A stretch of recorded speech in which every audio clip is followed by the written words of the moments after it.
Recording in progress. Hello, it's Deja, your mental health medic. And today I'm just going to talk a little bit about how do I know that I need help for my mental health?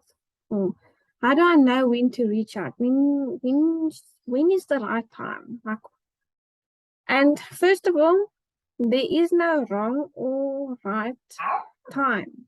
Actually, the thing is just we need to learn when our body is telling us. We need to learn our body's indicators, our body's warning signs. We need to sort of get used to what our body is trying to explain to us what's going on. So the main thing is we need to get better at becoming aware, and we call it practicing awareness. So you sort of get to sort of investigate. Let's say investigate, that's the right word. You sort of investigate yourself, you investigate your mind, you investigate your body, you investigate how you're feeling. So we've got the three different aspects that's very important. Well, four. Dr. Caroline Leaf also talks about this, quite interesting. She talks about different buckets that we've got. So, and for me to just make it a little bit easier to understand, so your three aspects that's very important for us to be aware of is how you're feeling, how you're acting, what you're thinking about, and then also your habits and what you do. Okay, so is it now? No, your behaviors. That's it, your behavior. The behavior is the other one. So the behavior is when you're sort of lashing out, like that's a behavior, and you want to make sure whether it's in line with what you want to do. So if we are specific now talking from a mother's point of view, when you sort of lashing out at your child because they did something that you feel was not right, or maybe it's got nothing to do with the child, it's just the fact that the child was sort of going on and on and on and on, and your mind is so overwhelmed, your body feels like it's ready to explode, and then your child starts going on and on and on, and it's literally just like a bubble bursting, and then you lash out at your child. So these type of things are things that's your big neon signs, like you should have gotten help already. Okay. Not that you should feel guilty, although when you do feel guilty, it is also a very big neon red shines. Red sign. Sorry. My tongue is getting all knotted up here today. So guilt feeling is in actual fact your body telling you, and your brain and everything inside you telling that you're going against what you actually sort of want to be and do, and sort of what you've been told yes or no not to do or to do, and you're not exactly following the box. So guilt feelings is very much a good indicator that there's something not right. It's almost like you just need to check out what's going on here. Something is not exactly where you want it. So guilt feelings is definitely something that we can work with. We can see where it's actually stemming from. Where is it coming from? Where do we need to go? How can we work through it? As to just our body things, our body is mainly when you find that you're not sleeping adequately, even though you're getting long hours of sleep, you're feeling like you're not really getting rest, you still feel tired and things don't feel right, then you know something is off. Okay, and it's usually our mental I'm gonna say unrest, it's not the right word, but when our mental space, our mind is not functioning optimally, it usually the first place it does sort of start manifesting is in your sleep patterns. Okay, so the way that you sleep, how long you sleep, how short you sleep, no matter which one you sort of try and navigate and change, whether you take a little bit less sleep, maybe more often, or whether you're taking longer sleep sessions, no matter how you change it, you don't seem to find that it's actually relieving the actual tiredness. That is a definite indicator that something else is going on that we need to have a look at. Okay. As for your thoughts, we need to be very in tune with what we're thinking about all day long. Now, thinking once is not a bad thing. And as for the studies, between 60 and 80% of the time, we are always thinking of something else other than what we're busy with. We are so busy, and many times, sorry, that is my dog scratching his itch, making a noise like that. Okay, so those times when many times we're also just on autopilot, and that's also an indicator that something needs to change or something is not right. When we are on autopilot for too long during the day, it's a very, very important indicator that you're not happy where you are. You're not happy with how your day is. If you find that when you look on your watch, 3 hours has passed, you haven't moved from the spot that you've been in, but you haven't actually been doing anything, that is a very good indicator that something is not right. Okay. Now, we need to understand, and the studies is just, it's amazing how the studies are evolving and making us see much clearer that depression is, there's always something underlying that is causing the depression to just go haywire, basically, if one could say that. So we need to understand, in its true form, depression itself is still an emotion. Depression is an emotional response, feeling just like happiness, just like crying, just like laughing. It's emotions. But chronic depression and all those things, even though it is mental conditions and it is bad, the thing at its core value, it is still an emotion. So we need to understand what is actually causing the emotion to be overstimulated so that it is basically on non-stop, like it's got no off switch. When we get to that part, we sort of get to work on the parts that we can change. And when we can change those, we sort of start changing so many things. It was because I was able to do that that I know that it's so possible for you not to have to be in a depressed state for endless days on end. It is for that reason that I know that depression and anxiety really can be beaten. Like, we can overcome it. It takes hard work, it takes intentional work, and it takes time. And most important of all, doing it alone, honestly, it is practically impossible, because I cannot see what I'm thinking when I'm thinking it and what I'm actually thinking in my subconscious when I'm thinking it. It sounds weird, but sometimes we say things, but unconsciously, it's actually our subconscious mind actually triggering something for us to think a certain way. So the only way to really sort of go into the subconscious, which is the back of your brain, that's where your retrieval and your real deep thoughts and memories are stored. And it's those little thingies there at the back that sort of, they pop a little bit of a spurt here and there, and it's like, you don't want to do that. That ended in a tragedy last time, so let's not do that. The main thing is your subconscious is trying to protect you. Your mind is amazing. Our mind is so powerful in the sense that we can do crazy things with our mind, in the sense that when we change our way of thinking, it is just incredible how our life changes.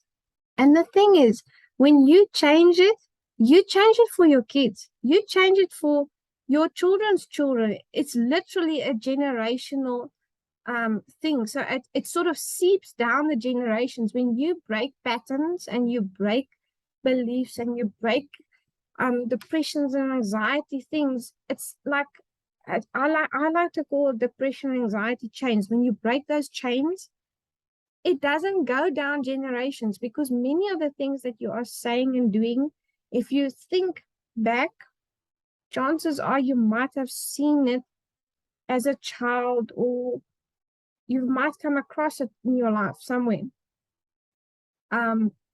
So history has got a big thing in there, your past. So I really want to encourage you to sort of just be aware of how you feel, how you do things, and how you are reacting and acting and being throughout the day. Because in all reality, we are beings. We're not doings. We shouldn't just be doing things. We should also be being. You should be a mother. You should be a wife. And you should be you. Most important of all. But many of us, through life and through all the things, and in the whole change from being a woman, a wife, and then from mother, there's this massive, like, it's almost like there's a gap of something there. Like, literally, when you become a mother, it's like there's a part of your education that's missing. It's like you've got all these questions, but you can't get them answered. Like, you ask people, and none of the answers make sense. And that is where we sort of go into this whole thing of, okay, but who am I? Who am I now supposed, how am I supposed to be? And now we have all these mothers going around, okay, what should I look like now? What should I dress? Like, when should I do this with my child? When should I do that with your child? Ladies, it's your child. You are the mother. Do it your way. And when I say this, we have all been born with mother instinct. You know your child. You know what your child needs. Just stick with you. Stop asking people permission whether you can allow yourself to wear pants 2 or 3 sizes bigger because you feel comfortable that way. Don't feel bad asking somebody permission, like, I don't like to be this pant size. I want to lose weight, but I don't know how to lose weight, and I don't want to do this, and I don't want. If you don't want to do it, don't do it. Like, just be you. And if people start moving away, and this is one of the hardest things that I work through with my clients, is the boundaries. Like, the people start breaking away so easily just for one thing that you are changing in your life, then guess what? The hard truth is they shouldn't be in your life. The hard truth is they were most probably just trying you to fall into their box. And I have come to notice I don't do boxes well. I don't fit in anybody's box. There's thankfully only one of me on this earth. And the thing is, I'm tired of being scared of what I have to say and don't have to say. And that's one of the reasons why I love life coaching, because it's sort of, it gives you more options of how you can help your client to go from in this terrible state to get them to a place where they can look forward, where they can feel happy. They can wake up in the morning and they can love being a mother, love being a wife, love being loved. Love doing life their way. We get to build it out for the client. I love going on a journey with my clients in the sense that we go from what most people would say is a hellhole, and you get out of there and you get to a place where you can actually see how you are building yourself up to become, and get to a place where you can feel that you've got heaven on earth. Because your heaven on earth will look different from my heaven on earth. And the Bible clearly states that we can pray for, let it be on earth as in heaven. So it's not a wrong thing to want. And we all long for that. We long to feel that when your husband wants to hug you, even though you're feeling in that miserable time, that the hug is probably the wrongest thing. I want you to sort of push yourself and allow yourself to be hugged in that moment, because crazy enough, that feeling of not needing that hug is just you trying to protect yourself of not getting hurt because there's traumas and stuff from your past. I used to always, when I was in my very deep depressions and I would break down and cry and things, I didn't want my husband to hug me. Like, I literally, and the poor man would stand there and he doesn't know how to help me. Until this one day, he just grabbed me and he held me and I just burst out. And I just allowed him to just hold me tight. And ladies, that is exactly what I needed. Sometimes we just need to allow our partner to know what we might need in that moment. Sometimes we are so afraid of getting hurt, and our mind is so blocking us from just being hurt more that we almost go into an unrealistic state and unrealistic expectations of many things. So yes, this talk is going a bit longer than I thought, and I found that when I talk without a paper, I am able to sort of really let the Holy Spirit guide me into what you might be needing right now. And I hope this talk is really speaking to you right now.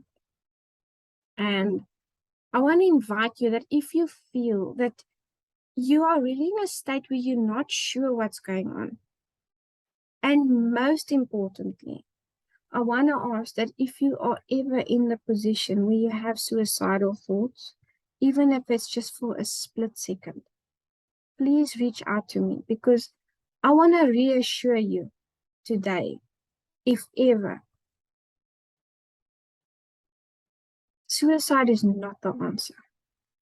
No matter what you are going through, there is nothing worse that your child will have to go through than losing their mother.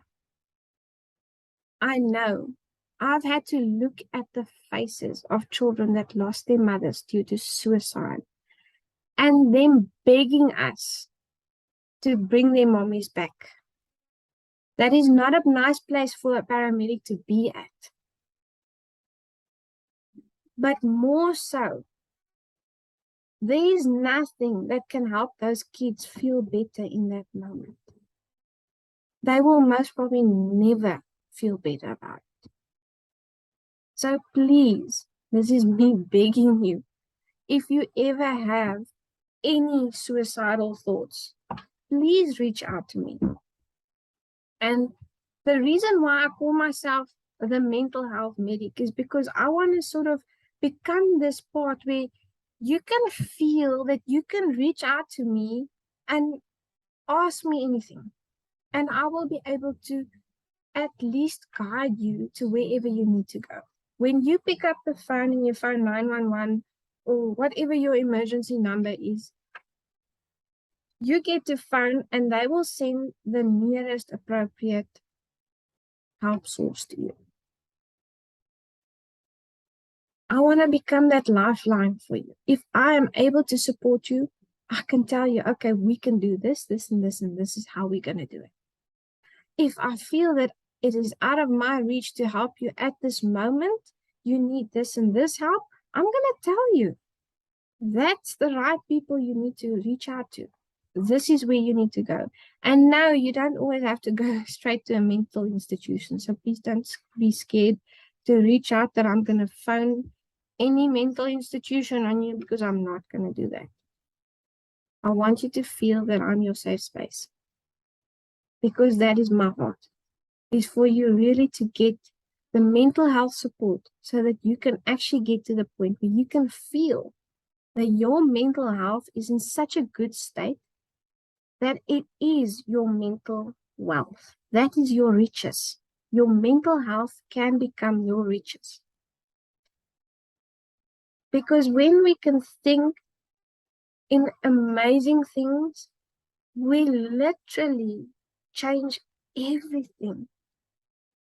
You will change the way that you work with your children. You will change the way that you speak and work with your husband.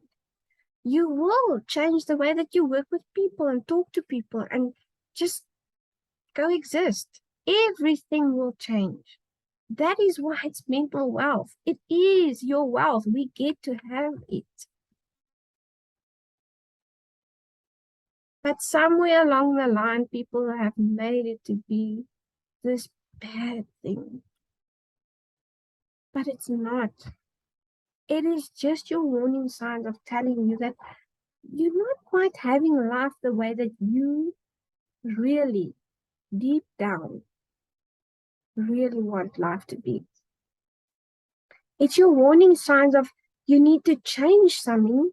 Your mind is telling you, because our minds are always problem solving. It's always searching. It's always doing things to make sure that it keeps us safe. So your mind is always trying to find that what you're actually longing deep down in your heart.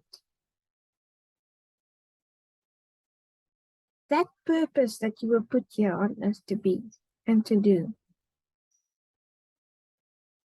It is in there. And your mind knows that there's something pulling, but it doesn't know how to get there because you're keeping it back. You're sort of not sure if you don't even know that it's there. It's almost like your mind is being pulled to it, but it's like you're keeping yourself back. That's what we're doing. And we think we can leave it, but that's the worst thing you can ever do. Stop delaying your mental health support. I had a lady that I started speaking to, and I told her, and just our conversation. And I reached out to her a few weeks or a few days later, and she said, "Thank you. After speaking to you, I was able to connect with somebody that could use the medical insurance." Now, I don't use medical insurance. There's just many reasons for that. But my personal reason is I found that when I started paying for my coaches cash, I was actually really much more committed than having my medical aid. I can go and get medication. Many times you don't even finish the medication. Exactly the same thing happens when you're doing that. So that's my main reason. It is a way to help you because I know, and it's been proven through so many researchers. And yes, I probably read up a bit too much most of the time, but mindset and mental health is just, I dote on it. And I like to consume the information and try and make it easier to consume for my clients, because I know as a mother, we don't have time to read books and read all the different researches that comes out. But if I can sort of consume it in easier snacks now and then, it helps. And that is why it's so important for me to ask that if you feel you have anything that you just even need to just ask somebody, please reach out to me, or please just send me a message, or in the group. My support group is called Majestic Mental Wealth for Women. Please go look it up, and we would love you to join us. And then in that group, you can post a question or ask something, and I would do my utmost to do a talk on it, or send you information on it, or just connect with you, because my heart is to support. So I hope all of you have a lovely day further, and that this sort of answered your question in the sense of what mental health is and how do I know when I need support in it. So yeah, may you all have a lovely day, and thank you very much for listening to this point. And if you did, I really thank you. That is me, it is your mental wealth medic for today. Bye now.